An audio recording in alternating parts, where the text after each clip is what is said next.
this video, I'm going to show you how to enable bypass permissions mode in Claude AI or Claude Code. Okay, so first of all, just open your Claude Code app and now go on bottom, click on this manual option right over here. Click on bypass permission and now just scroll down under local session, enable this option. Okay, go back again. Now click on this bypass permission and you are good to go.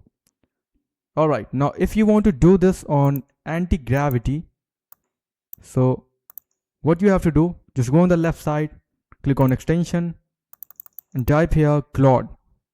Okay, make sure you have Claude installed.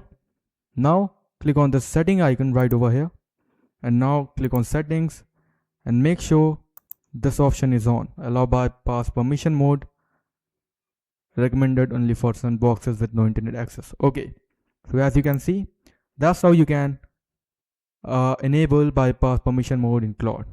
That's it for the video. Thanks for watching.